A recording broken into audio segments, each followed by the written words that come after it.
नमो अरिहंताणं नमो सिद्धाणं नमो आयर्याणं नमो उवज्झायाणं नमो लोये सव्यसागुणम् ओकारं बिन्दुसंयुक्तं नित्यं ध्यायन्ति योगिनः कामदं मोक्षदं चैव ओंकाराय नमो नमः अविरल शब्द घनोग प्रक्षालित सकल भूतल मलकलंकः मुनिभिरुपासित तीर्था सरस्वती हरतु नो दुरितान् अज्ञानतिमिरान्धानां ज्ञानाञ्जनशलाकया चक्षुरुन्मिलितं येन तस्मै श्रीगुरुवे नमः श्रीपरं गुरुवे नमः परम्पराचार्यगुरुवे नमः सकलकलुषविध्वंसकं श्रेयसां परिवर्धकं धर्मसम्बन्धकं भव्यजीवमनः प्रतिबोधकारकं पुण्यप्रकाशकं पापप्रणाशकमिदं शास्त्रं श्रीसंयमप्रकाशनामधेयम् अस्य मूलग्रन्थकर्तारः श्रीसर्वज्ञदेवः तदुत्तरग्रन्थकर्तारः श्रीगणधरदेवः प्रतिगणधरदेवः तेषां वचनानुसारमासाद्य आचार्य श्रीकुन्दकुन्दाम्नाय आचार्य सूर्यसागरेण विरचितं श्रोतारः सावधानतया शृण्वन्तु। मंगलम भगवान वीरो मंगलम गौतमो मणि मंगलम कुंद कुंदाद्यो जैन धर्मोस्तु मंगलम सर्वमंगल मांगल्यम सर्वकल्याणकारिकम प्रधानम सर्वधर्माणां जैनम जयतु शासनम जैनम जयतु शासनम जैनम जयतु शासनम। संयम प्रकाश नामक ये ग्रंथ है, बड़ी सुंदर अनुपम रचना है। एक एक शब्द बड़ी गहराई से यहाँ व्यक्त किए गए हैं। विविध प्रकार के तत्वों की चर्चा चलते हुए यहाँ आश्रव भावों की चर्चा चल रही थी। कर्मों के आश्रव विविध प्रकार के हैं। उन विविध प्रकार के आश्रवों में एक ईरियापथ आश्रव कहा और एक सांप्रदायिक आश्रव कहकर के पुकारा गया। सांप्रदायिक और ईरियापथ, इन दोनों की व्याख्याएं भी अपेक्षित विस्तार से हुई। सांप्रदायिक आश्रव वह होता है जो आश्रव कषायों वाला हो। कषायों के निमित्त से होने वाला आश्रव सांप्रदायिक आश्रव है, उससे बंध होता है। माने लंबे समय के लिए कर्मों को बांधने में वो निमित्त बनता है, वो सांप्रदायिक आश्रव है। दूसरे नंबर पर ईरियापथ आश्रव है, वो कषायों के बिना सिर्फ योग से होता है। सिर्फ योग से होने वाले आश्रव का नाम ईरियापथ आश्रव है। सांप्रदायिक आश्रव को उत्पन्न करने वाली 25 क्रियाओं की चर्चा कल हमने आपके बीच में की है। ऐसी कौन कौन सी क्रियाएं हैं जो क्रियाएं सांप्रदायिक आश्रव में कारण बनती है, बंध वाले कर्म आश्रव में निमित्त बनती है, उनकी चर्चा हमने यहाँ की। फिर कहा पेज नंबर 52 की लास्ट 2 लाइनें, ईरियापथ आश्रव में कर्मों की स्थिति, स्थिति माने होता है टाइम पीरियड, वो एक समय मात्र का होता है। एक समय मात्र के लिए कर्म आत्मा के साथ में आकर के बंधता है। वहाँ अनुभाग बंध के न होने से वे पुण्य पाप रूप कोई भी फल नहीं देते। ईरियापथ आश्रम में पुण्य पाप का बंटवारा नहीं होता, ये चर्चा कल हमने पढ़ी थी। और आज 53 नंबर पेज देखिए, आगे का प्रकरण सुंदर चर्चा है। सांप्रदायिक आश्रव शुभ और अशुभ भेद से 2 प्रकार का है। सांप्रदायिक आश्रव शुभ और अशुभ भेद से 2 प्रकार का है। इसका मतलब कषायों से होने वाला आश्रव या तो शुभ आश्रव होगा या अशुभ आश्रव होगा। 2 प्रकार से उस आश्रव को बांट दिया। आश्रव भी शुभ किया, हाँ शुभ कहा है, शुद्ध नहीं कहा है। आश्रव 2 प्रकार का है, एक को शुभ आश्रव कहते हैं और दूसरे को अशुभ आश्रव कहते हैं। हाँ, एक को पुण्य आश्रव और एक को पाप आश्रव, ऐसा भी कह सकते हैं। दौलत राम जी ने छेड़ाला के अंदर बड़ी सुंदर बात कही है। उन्होंने आश्रव के संदर्भ में ये लिखा, आश्रव दुख कार घनेरे हैं तो आश्रव। अच्छा चलिए, अभी ये शुभ आश्रव और अशुभ आश्रव, इनके बंटवारे की बात मैं आपको छोड़ दूं कि इनके बंटवारे की बात मत करो। पुण्य आश्रव और पाप आश्रव, इन दो के बंटवारे की बात नहीं करें हम, और सिर्फ इतनी सी बात करें आपसे कि हमें बतलाइए आश्रव अच्छा होता है या बुरा। बोलो। मैं उन सामान्य लोगों से बात कर रहा हूँ, उन साधर्मियों से बात कर रहा हूँ जो साधर्मी स्वाध्याय प्रवृत्तियों से जुड़े हैं, नए जुड़े हैं और अपने जीवन में धर्म प्रकट करना चाहते हैं। आश्रव आश्रव, 7 तत्वों की चर्चा थोड़ी बहुत की है हमने पहले, जब हमने तत्वार श्रद्धान की चर्चा की थी वहाँ भी थोड़ी सी बात की थी। जीव अजीव आश्रव है ये। आश्रव और बंध, ये 2 तत्व छोड़ने योग्य होते हैं। आश्रव भी छोड़ने योग्य होता है और बंध भी छोड़ने योग्य होता है, ठीक है ना। उसमें भी क्षत्र चूड़ामणि के अंदर भी चर्चा चल रही। आश्रव भी छोड़ने योग्य है और बंध भी छोड़ने योग्य है। संवर और निर्जरा अपनाने योग्य है। अब बोलो पक्का ना, पक्का ना। हमारे कई बार पहले हमारे संस्कृत कॉलेज में कई साधर्मी लोग ऐसे थे जो गुरुदेव परंपरा को नहीं मानते थे, ऐसा समझ लो, विद्वान लोग। तो कभी चर्चा चलती थी इस तरह की, तो हम एक बात ये कहते थे, वो पुण्य को भला मानते थे, शुभ को भला मानते थे। तो एक दिन ऐसे ही बिना किसी भूमिका के मैंने डायरेक्ट पूछ लिया, नाम भी ले सकता हूँ, सब अच्छे विद्वान लोग हैं, लेकिन नहीं चाहता। तो पता है मैंने एक दिन ऐसे ही पूछ लिया चर्चा चलते हुए, बिना किसी भूमिका के, बिना किसी चर्चा के। मैंने कहा यार एक बात बताओ, आश्रव अच्छा है कि बुरा है? बुरा है। मैंने कहा पक्का? मैंने कहा आश्रव छोड़ने योग्य है या नहीं है? पक्का छोड़ने योग्य है। अरे यार कैसी बात कर रहे हो, आश्रव छोड़ने योग्य है। मैंने पलट करके तुरंत ये कहा कि यदि आश्रव 100% छोड़ने योग्य है तो फिर शुभ आश्रव और अशुभ। अरे यार मैं सोच रहा था कि शायद कहीं ना कहीं तो चक्कर में फंसाने वाला है। अरे भाई ये जो आश्रव है, क्या दोनों ही प्रकार के आश्रव है ना। आश्रव दुख कार घनेरे, आश्रव दुख कार घनेरे, ऐसा दौलत राम जी ने लिखा है। घने दुख देने वाले हैं। आश्रव छोड़ो, आश्रव बंध का कारण है, आश्रव हे है, आश्रव छोड़ने योग्य है, आश्रव बुरे हैं, दुख रूप दुख फल जान कर इनसे निवर्तन बुद्ध करे। कर्ता कर्म अधिकार की प्रारंभिक गाथाओं में आश्रव के संदर्भ में जो चर्चाएं की है, आप सोचिए, दुखम दुख फलती है, जो चर्चाएं की है, दुख रूप है, दुख का कारण है, कैसी कैसी बातें कही है आचार्यों ने। तो भैया ये जो आश्रव हैं, ये दोनों ही प्रकार के आश्रव बंध के कारण बनते हैं, दुख के कारण बनते हैं।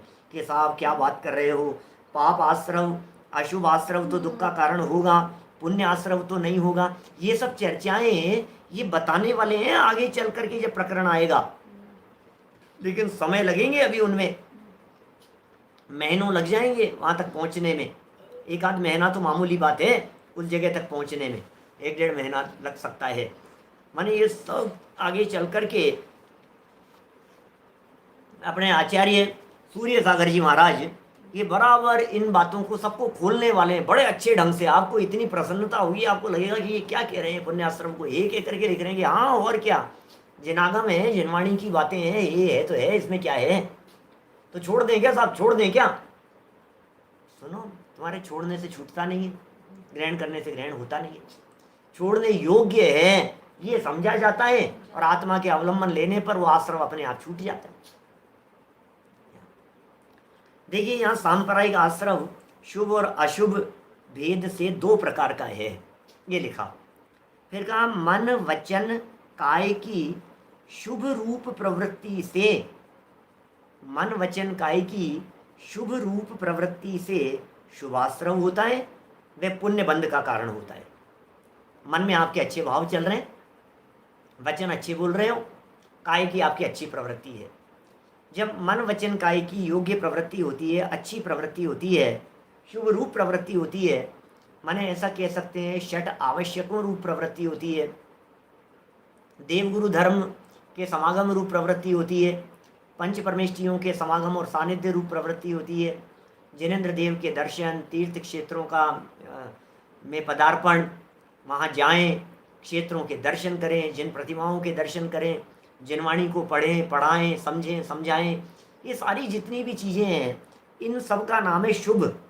शुभ प्रवृत्ति है मन वचन काय की। अभी आप लोग उपयोग लगा करके सुन रहे हैं, इसका नाम है शुभ प्रवृत्ति है, मन योग की। वचन भी इस समय यदि कोई कुछ बोल रहा होगा आपस में घर में बैठे हुए, तो यही कह रहे होंगे कि हाँ बात तो सही कह रहे हैं, हाँ पुण्याश्रव पापाश्रव, यही तो शब्द निकल रहे हैं, इनको शुभ वचन योग कह दो। ऐसे ही आसन लगा करके बैठे हुए हैं जिनवाणी का स्वाध्याय करने के लिए, इसे काय योग कह दीजिए। तो ये कह रहे हैं यहाँ इन शुभ रूप प्रवृत्ति से, किन की? मन वचन काय की। यद्यपि जड़ हैं, पहले कहा जा चुका है, कर्म आश्रवादिक जो हैं वो चेतन के परिणामों से होगा, लेकिन शुभ प्रवृत्ति से शुभाश्रव होता है, वह पुण्य बंध का कारण है। वो शुभाश्रव पुण्य बंध का कारण है। और अशुभ योग जनित अशुभाश्रव है। अशुभ योगों से जन्म लेने वाला कौन है? अशुभाश्रव है, वह पाप बंध का कारण है। क्या? वो पाप बंध का कारण है। इस प्रकार भावाश्रव के स्वरूप व कारणों को दिखलाकर अब द्रव्याश्रव का स्वरूप दिखलाते हैं। इस तरह से यहाँ भावाश्रवों का स्वरूप बतला दिया, अब द्रव्याश्रवों का स्वरूप यहाँ से बताया जाता है। बड़ी सरल बातें हैं, मैं समझता हूँ कि आप इस बात को समझ गए होंगे जो बात यहाँ कही जा रही है। माने शुभ प्रवृत्ति से शुभ कर्म का आश्रव, अशुभ प्रवृत्ति से अशुभ कर्म का आश्रव। क्योंकि प्रकरण आश्रव का चल रहा है, इसलिए मैं संवर और निर्जरा को बीच में लाने का प्रयत्न नहीं कर रहा हूँ। प्रकरण आश्रव का चल रहा है, लेकिन फिर भी इतनी तो स्पष्ट ख्याल में आती ही है बात कि यदि आश्रव छोड़ने योग्य है तो पुण्य और पाप या शुभ और अशुभ दोनों ही छोड़ने योग्य है। ठीक है ना? साता और असाता ऐसा नहीं समझना, क्योंकि साता असाता अलग चीज़ है और पुण्य पाप अलग चीज़ है। कई बार नासमझी की वजह से प्रतिपादन इस तरह का हो जाता है या हम उस बारीकी तक नहीं पहुंच पाते हैं। मैंने एक बार मोक्ष मार्ग प्रकाशक पढ़ाते समय भी पीछे ऐसा प्रकरण कहा था, साता असाता और पुण्य पाप में अंतर है। साहब साता माने पुण्य, असाता माने पाप, इसमें क्या है कि नहीं भाई ऐसा नहीं है, क्योंकि साता और असाता ये वेदनीय कर्म के भेद हैं। क्या? साता वेदनीय, असाता वेदनीय, जबकि पुण्य और पाप कर्म का बंटवारा ये सब जगह पर है, पूरे आघातिया कर्मों में। ख्याल में आ रही है बात? माने साता वेदनीय, वेदनीय कर्म का भेद, असाता वेदनीय, वेदनीय कर्म का भेद, और पुण्य, पुण्य क्या है? साता का पर्यायवाची कि नहीं, पुण्य प्रकृतियां हैं 68। जब कभी ऐसी चर्चा आएंगी विस्तार से तो कभी करेंगे, अभी तो इतना समझ लीजिए 148 कर्म प्रकृतियां हैं, उनमें से 68 पुण्य हैं और उन 68 में साता एक है। आप समझ रहे हैं क्या कह रहा हूं मैं? इसलिए साता को पुण्य का पर्यायवाची नहीं माना जा सकता है। क्या? साता को पुण्य का पर्यायवाची नहीं माना जा सकता है। हाँ, पुण्य भी एक प्रकृति, साता वेदनीय कर्म की प्रकृति है, पुण्य प्रकृति है, लेकिन पुण्य अलग है और साता वेदनीय अलग है। साता वेदनीय एक पुण्य प्रकृति है, लेकिन समस्त पुण्य प्रकृतियां साता नहीं है, इतना बराबर ख्याल में रहना चाहिए। 100 कर्म प्रकृतियां ऐसी है जो पाप कर्म प्रकृतियां हो, विशेष कंफ्यूजन बिल्कुल नहीं होना चाहिए। टोटल मिलकर के 148 होती है, जब विभाजन करते हैं तो 100 और 68 हो जाती है। 100 + 68 हो जाती है जैसे ही उसके बंटवारा कर देते हैं। कि साहब क्या बात कर रहे हो, 148 में से 100 + 68 कैसे होगी? ऐसे होगी कि जो 48 है ना, सॉरी 20 कर्म प्रकृतियां ऐसी हैं, वे 20 कर्म प्रकृतियां इधर भी जोड़ दी जाती हैं और इधर भी जोड़ दी जाती है, कॉमन है। इसलिए जैसे ही बांट दिया तो 68 और 100 हो गई, और टोटल कर दिया इनको तो 148 हो गई। ऐसा है चक्कर। चलिए द्रव्याश्रम की तरफ बढ़ते हैं। आश्रमों की ही चर्चा चल रही है आज। कुछ चर्चा ये कैसे कर्म बंधते हैं इसके संदर्भ में भी थोड़ी सी यहाँ आने वाली है। तत्वार्थ सूत्र ग्रंथ के बेस पर ये यहाँ चर्चा कुछ की गई है, कुछ उठाई गई है। उसी बात को यहाँ कह रही। द्रव्य संग्रह की 31 नंबर की गाथा। नाणावर्णाधीनम जोगम जम पुगलम समासवदी दवासवोसणेयो अणेयभेवो जड़ा खादो। क्या कह रहे हैं? ज्ञानावरणादि कर्मों के योग्य पुद्गलों का, ज्ञानावरणादि के योग्य पुद्गलों का क्या कारमाण वर्गणा का आना। हमने बतलाया था 5 प्रकार की वर्गणाओं की चर्चा की थी। तो ज्ञानावरण आदि के योग्य वर्गणाओं का आना, पुद्गल वर्गणाओं का आना है, वह द्रव्याश्रव है। द्रव्य मतलब फिजिकली कर्म वर्गणाएं, कारमाण वर्गणाएं कर्म रूप परिणमित हो गई, फिजिकली परिणमित हो गई, इसका नाम है द्रव्याश्रव। यह कर्मों की प्रवृत्तियों के भेद प्रभेदों से अनेक प्रकार का है। ये द्रव्याश्रव कैसे? कर्मों की प्रवृत्तियों के भेद से अलग अलग प्रकार का है। जैसे जैसे देखो नीचे समझा रहे हैं, भावार्थ पढ़ो। आत्मा के प्रदेशों के हलन चलन होने पर जो कर्म वर्गणा आती है, आत्मा के प्रदेशों का हलन चलन, अब हलन चलन होने पर कर्म वर्गणाएं आ रही है अपने आप ही। ये पहले योग की चर्चा कर ली थी अपन ने,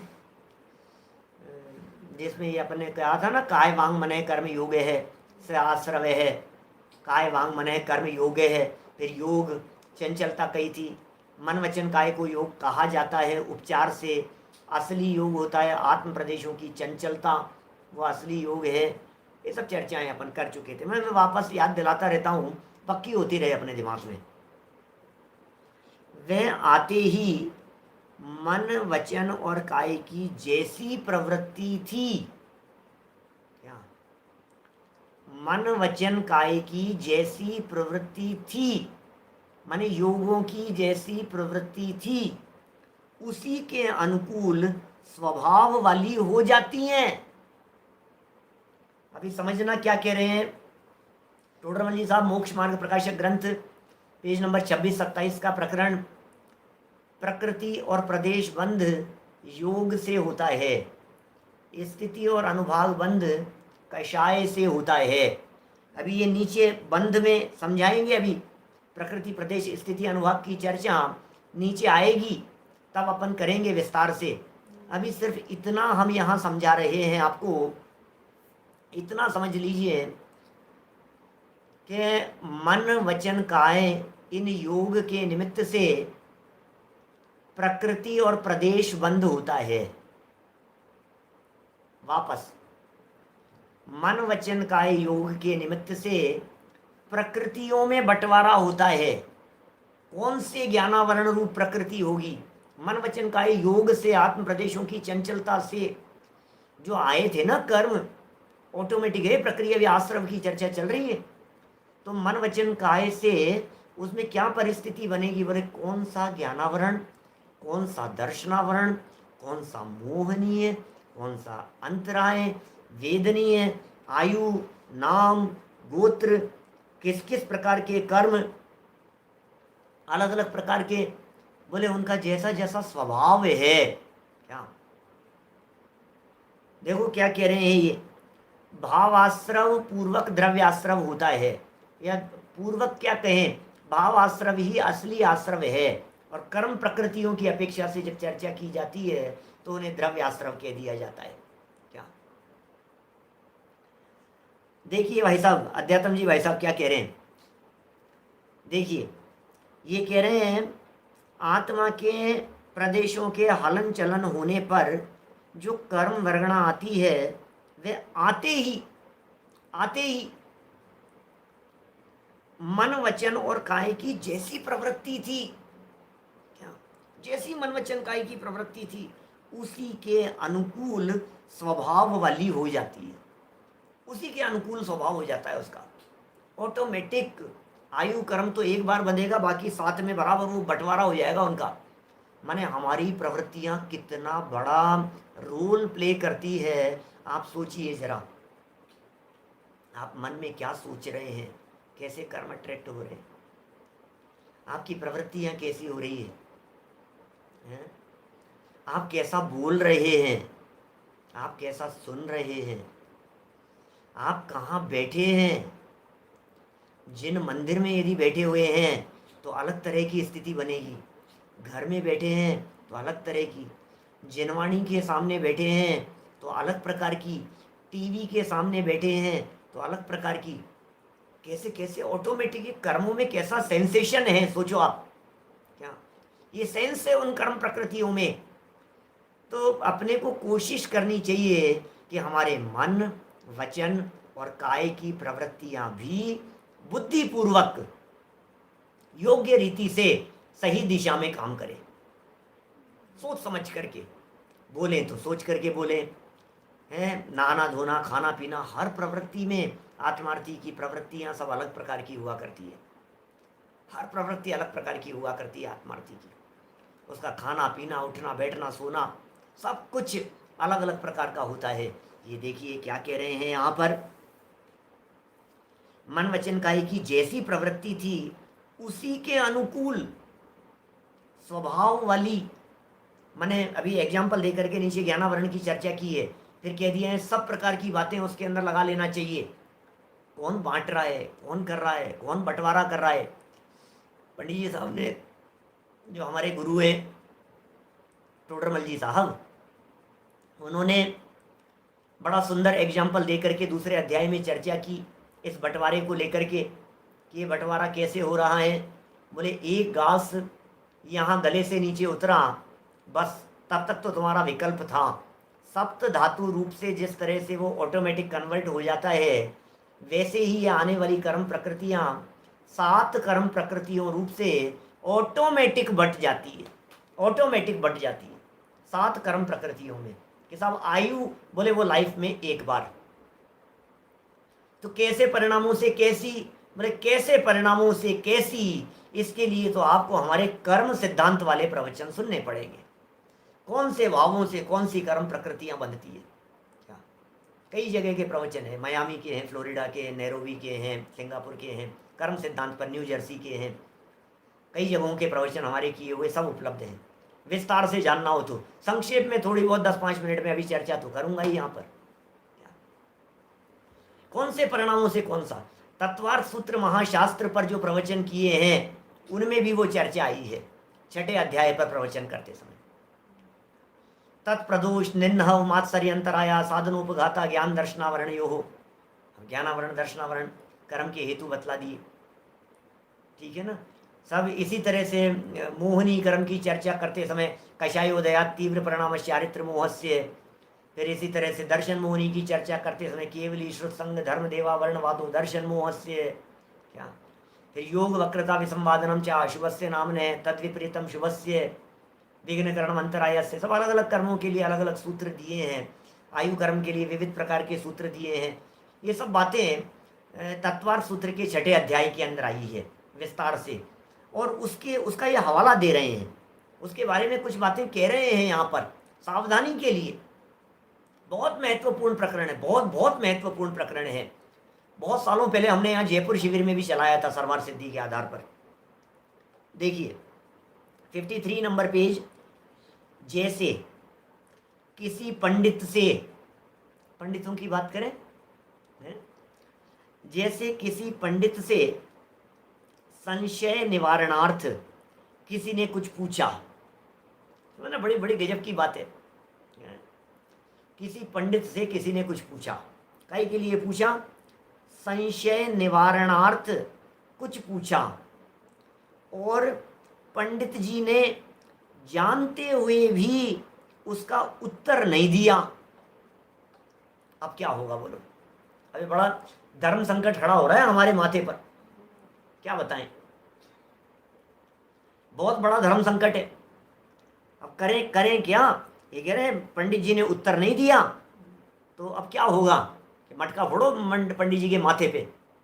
क्या कि कैसे कि इस क्रिया के द्वारा आई हुई कर्म वर्गणा ज्ञानावरण प्रकृति माने ज्ञान को ढकने के स्वभाव वाली होकर आत्मा के साथ बंध को प्राप्त होती है। अब पंडित जी के माथे पे, पंडित जी हमने तो छोड़ दिया तीर, अब तुम जानो और तुम्हारा काम जानो, देख लो जवाब नहीं दोगे तो तुम्हारे ज्ञानावरणी कर्म आकर के चिपकने वाले हैं। क्या करें पंडित जी, बताओ भैया। हमारी तो भावना ये रहती है कि सबको जवाब देवें, लेकिन देवें कहाँ से, देवें कैसे हैं?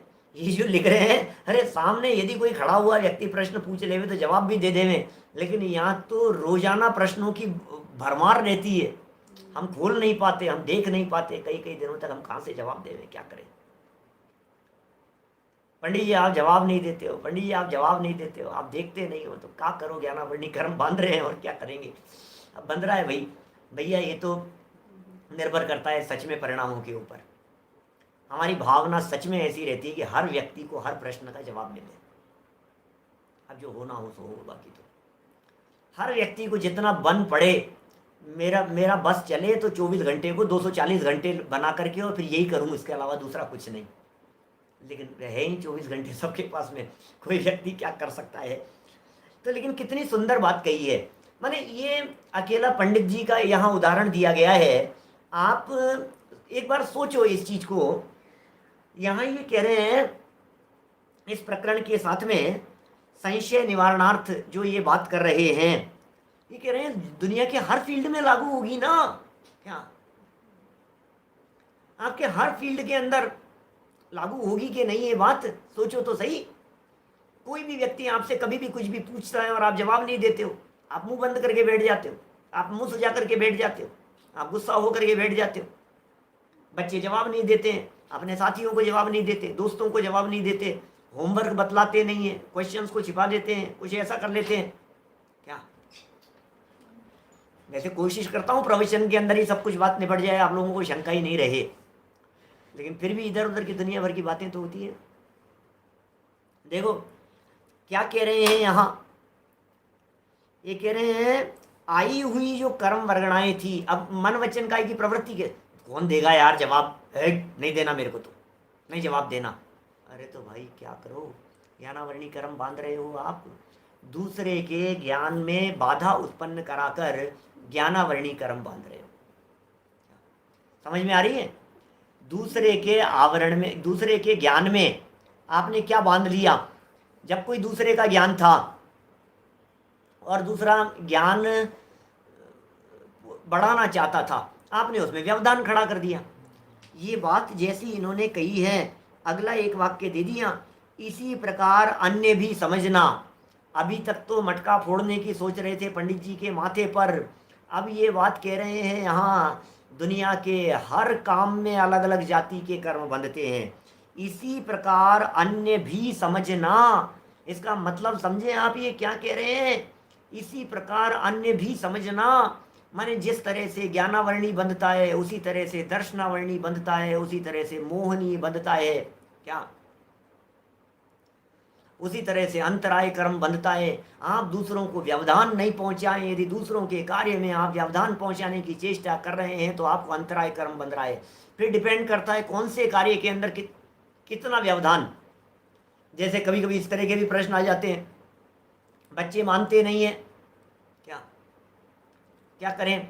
बहुत खाते हैं, अब खाने के लिए मना नहीं करें क्या? तो हम उनको मना करके क्या उनके भोगांतराय के अंदर निमित्त बन रहे हैं? क्या हमारे अंतराय कर्म बंधेगा? ये तो मानते नहीं है, फिर इनकी तबीयत खराब हो जाएगी।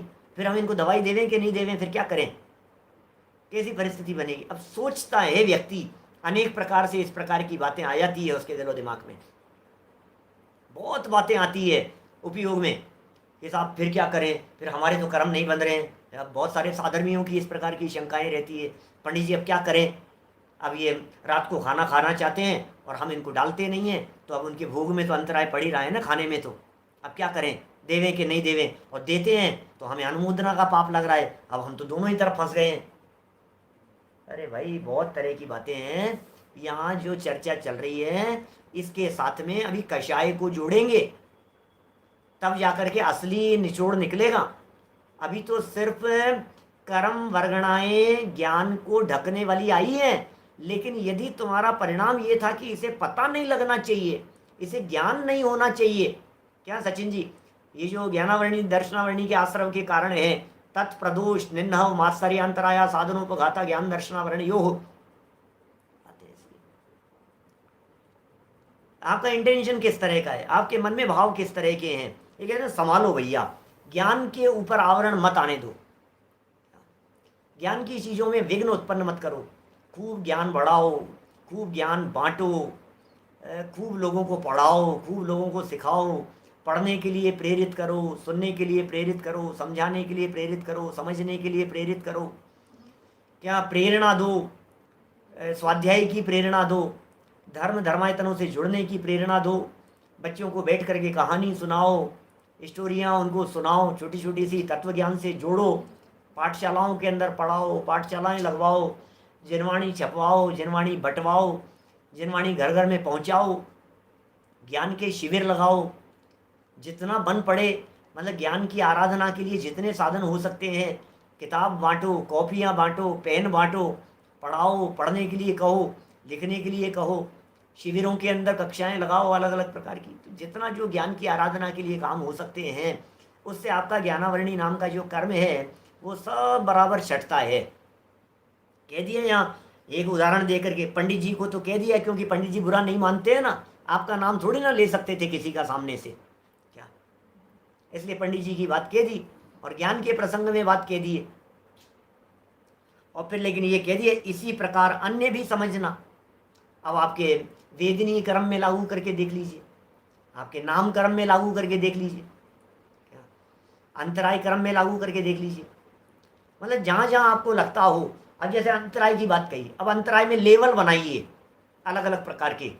एक सामान्य व्यक्ति को भोजन में व्यवधान डाला, एक चीज़, एक विद्वान को भोजन में अंतराय डाला, दूसरी चीज़, एक पंचम गुणस्थानवर्ती के भोजन में अंतराय डाला, एक मुनिराज के भोजन में अंतराय डाला, क्या, और एक भोजन में अंतराय, एक स्वाध्याय में पूजन में अंतराय डाला, और एक स्वाध्याय में अंतराय डाला। आप समझ रहे कितने अभी अंतराय के लेवल बनाइए, कैटेगरी बनाइए, तो कौन से लेवल पर किस काम में अंतराय होने पर कितना कर्म का आश्रव होगा, उसकी आपको स्टेप बनाने पड़ेंगे। फिर आपको उसके अंदर कंपैरिजन करना पड़ेगा कि हम इसको इस चीज से तो रोक रहे हैं लेकिन इस चीज की तरफ लगा रहे हैं। आप समझ रहे हैं? तो फिर सही बात ख्याल में आएगी हमारे दिलो दिमाग में कि आखिर चक्कर क्या है, ये जनवाणी क्या कह रही है। जैसे ज्ञान के संदर्भ में कह दी है, ऐसे खान पीन के संदर्भ में लगा लो। अरे भाई साहब, कभी भी उल्टे काम मत करो। ये जो ऊपर योग प्रवृत्तियों के संदर्भ में जो मूल गाथा के अंदर बात कह दी गई है, समझ लीजिए आपके दांत क्यों खराब हो रहे हैं, क्योंकि आप दूसरे के दांतों की मजाक बना रहे हो। बी अलर्ट, दूसरे के दांतों के मजाक नहीं बनाएंगे, इसके दांत कितने खराब हैं, अरे यार कितनी बदबू आ रही है। आप यदि दूसरे के शरीर में बदबू देख करके उससे घृणा कर रहे हैं, समझ लीजिए आप ऐसा कर्म बांध रहे हैं कि आपका शरीर खुद का सड़ने वाला है थोड़े समय बाद में। परिणामों की बात कर रहा हूं। दूसरे के मलिन शरीर को देख करके आपने घृणा की ना, आपका शरीर मलिनता से भर जाने वाला है। आपने दूसरे की आंखों को देख करके उससे घृणा की, ईर्ष्या की, जलन की, आपकी आंखें फूट जाने वाली है, आपकी आंखें खराब हो जाने वाली है। दृष्टि क्यों चली जाती है, आंखें क्यों चली जाती है? कुछ ना कुछ काम इस तरह के किए होंगे। किसी के कान में बात, ए बेचारे इसके कान में, कान इसके बहुत कितने कैसे कैसे कान है इसके, हैं कहाँ सुन ली? मैं तो बहुत ऐसे चुपचाप ही कर रहा था, उसने सुन ली, अरे भाई साहब खतरनाक है बिल्कुल। इसके कान कान दूसरे के कान की मजाक बनाने, इसके कान खराब हो जाए तो अच्छा है, लगा लगा करके घूमता है, खराब हो जाए इसके कान। अरे भाई सुनो, इससे क्या हो रहा है, इससे तेरे कान में मशीन लगने के लिए कर्म आकर्षित हो रहे हैं, ये समझना। क्या दूसरे की चश्मा लगा हुआ देख करके कह दे अरे 4 आंखों वाला है, ये है ढक्कन है, ये बातें, कितने लोग कितने तरह के मजाक बनाते हैं। सोचना जरा, औरों के शरीर को देख करके, औरों की प्रवृत्तियों को देख करके ये बड़े आए हैं। दादा की एक कहानी है, इसमें बच्चों को पढ़ाते हैं बालबोध पाठमाला भाग 2 में, रात्रि भोजन त्याग वाली कहानी सबने सुनी है। और कहते हैं अरे बारात में 2-4 आदमी रात को पहुंचे, बारात रात को पहुंची, रात को नहीं खाते थे। अरे ये बड़े आए धर्मात्मा हैं, ये जैसे ये सीधे स्वर्ग जाएंगे, ऐसे मजाक बनाने लग गए लोग उनकी। फिर क्या हुआ, थोड़ी देर बाद में रात्रि में किसी ने देख नहीं पाया, सब्जी में सांप गिर गया था, और फिर क्या हुआ, दूसरों को स्वर्ग पहुंचाने की बातें करने वाले स्वयं स्वर्ग की तैयारी करने लगे।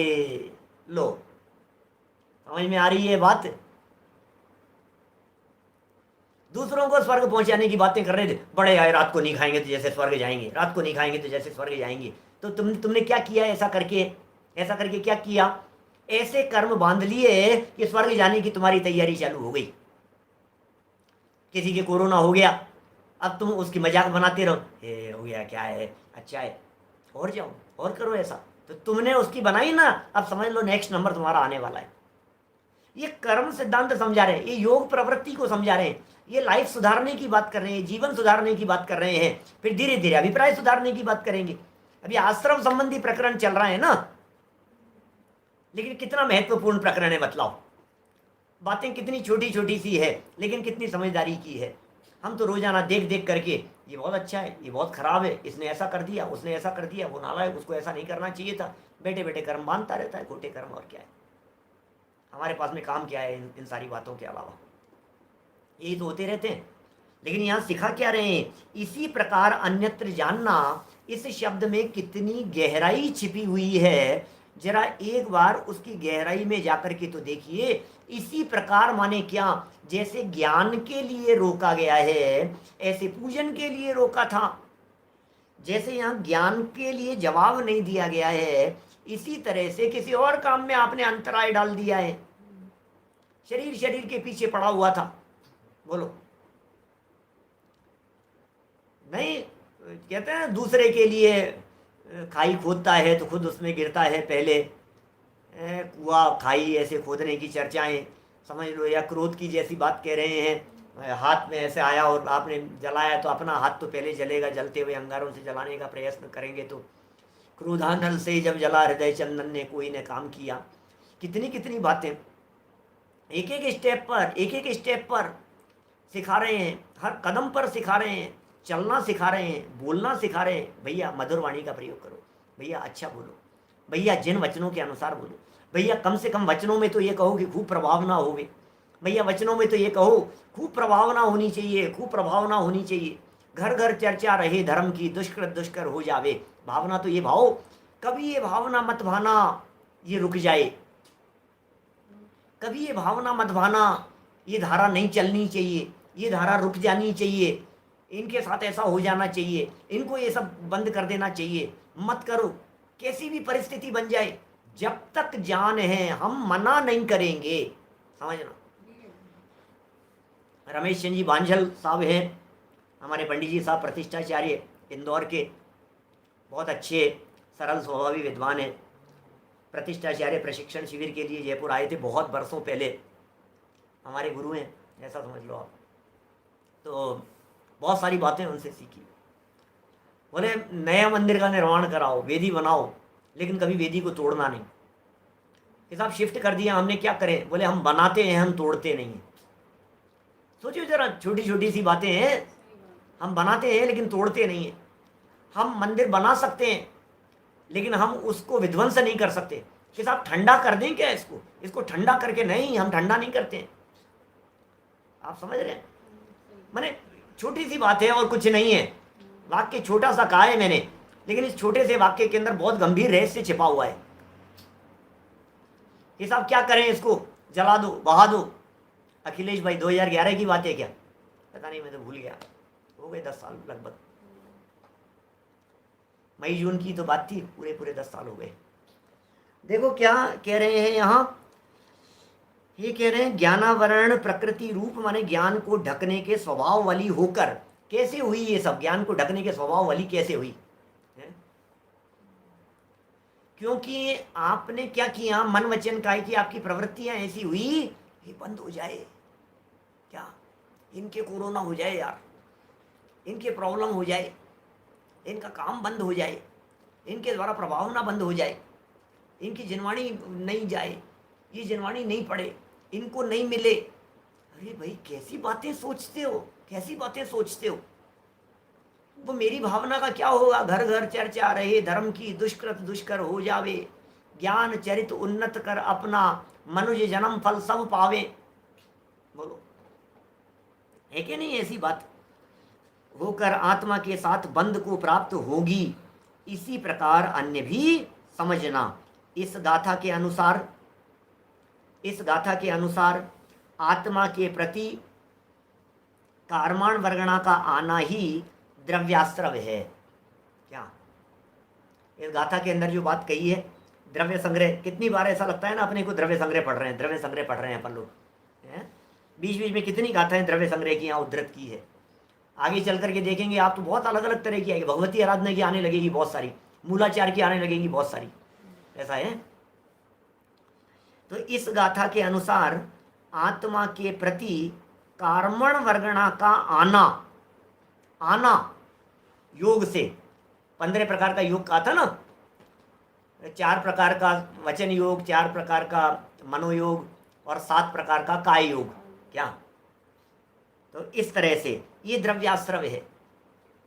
वह आश्रव किन किन कारणों से किस किस प्रकार होता है, अभी जिस तरह के हमने सूत्रों की चर्चा की आपके बीच में, किन किन कारणों से हो रहा है और किस किस प्रकार होता है, यह बात तत्वार्थ राजवार्तिक आदि ग्रंथों से जान लेना।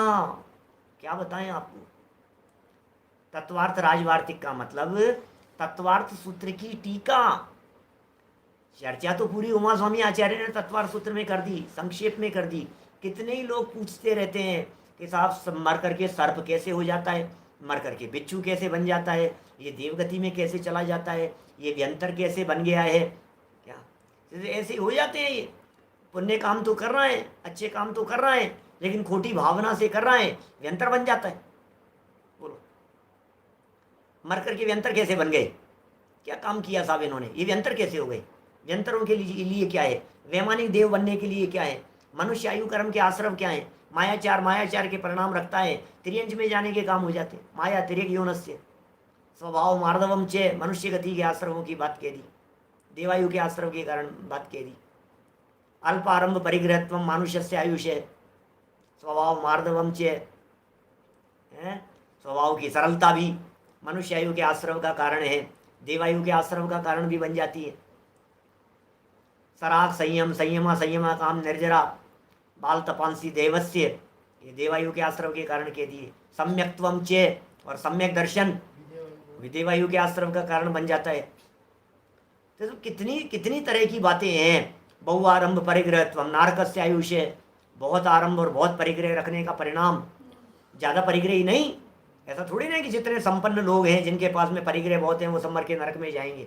परिग्रह रखने का जो परिणाम है, जो भाव है, सारा खेल कुल मिलाकर के आपके भावों का है, सारा खेल आपके परिणामों का है, सारा खेल आपकी सोच का है, सारा खेल आपके चिंतन का है। क्या आचार्यों ने कमाल किया है। तत्वार्थ सूत्र ग्रंथ की टीकाएं, सबसे प्राचीन टीका है सर्वार्थ सिद्धि, के बाद उपलब्ध टीकाओं के अंदर राजवार्तिक बहुत न्याय का ग्रंथ अकलंक देव आचार्य का ग्रंथ है। अकलंक देव आचार्य के माध्यम से लिखा गया। कौन थे अकलंक आचार्य, क्या बताएं हम आपको। ये राजवार्तिक चलाया था हमने, जिन लोगों के लिए चलता है, अमेरिका वालों के लिए। शाम को इसी समय मुमुक्षु ऑफ नॉर्थ अमेरिका स्वाध्याय इन्फो ग्रुप के लिए नवीन भाई वगैरह सब सुन रहे हैं। तत्वार्थ राजवार्तिक अकलंक देव आचार्य, ऐसे महान आचार्य इस धरती पर पता श्रवण बेलगोला के शिलालेखों में उन अकलंक देव आचार्य के लिए ऐसा उल्लेख मिलता है, षट तर्केष्वकलंक देव विबुधे साक्षादयम भूतले। ओहो, क्या क्या समझ में आएंगे पिताजी साहब, क्या कह दिया? षट तर्केष्वकलंक देव विबुधे साक्षात अयम भूतले। इस पृथ्वी तल के ऊपर षट दर्शनों के अंदर साक्षात अकलंक देव बृहस्पति के समान है इस धरातल पर। श्रवण बेलगोला के शिलालेखों के अंदर लिखा है उनके बारे में। ऐसे अकलंक देव आचार्य, ये वे आचार्य देव हैं जिन्हें एक बार सुनने मात्र से याद हो जाता था। एक बार सुनने मात्र से कर्णेंद्री का विषय, एक बार कोई चीज बन गई 100% याद, एक बार सुनने से याद। क्या बुद्धि थी भाई साहब अकलंक देव आचार्य की है। एक पार्टी गए हुए, सोच सोच करके ऐसा लग रहा है सुनती। अभी जैसे मेरा पूरा प्रवचन हो गया, 45-46 मिनट हो गए चलते हुए, तो बोले पूरा का पूरा सुनाओ।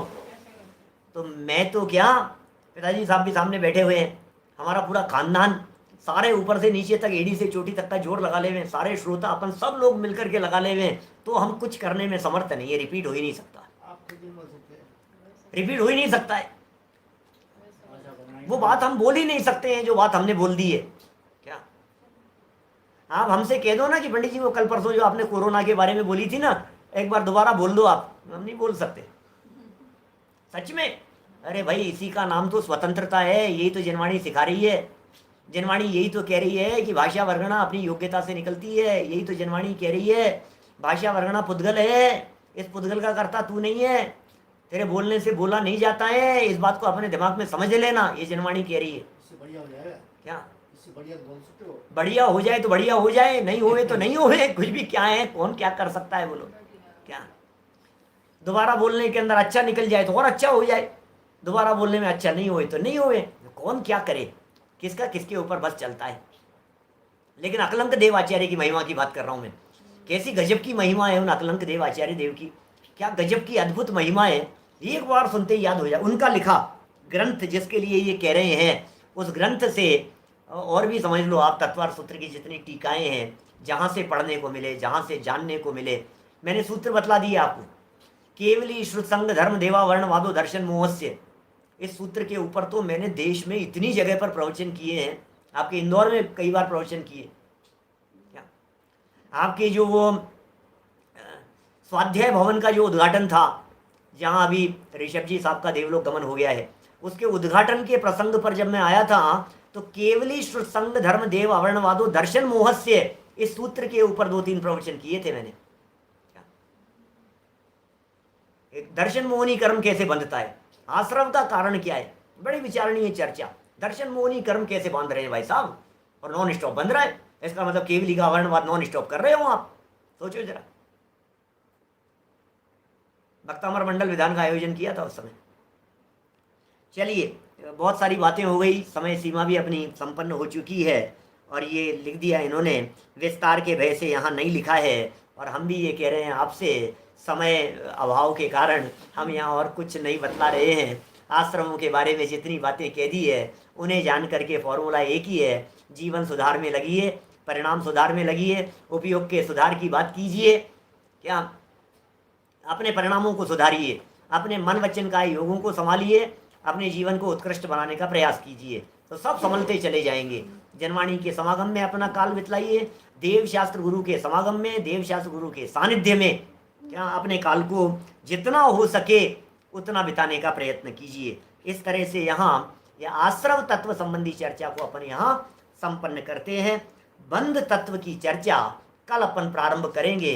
बड़ी सुंदर मार्मिक रीति से चर्चाएं आने वाली है, क्योंकि प्रकृति प्रदेश स्थिति अनुभाग बंध की चर्चाएं हैं।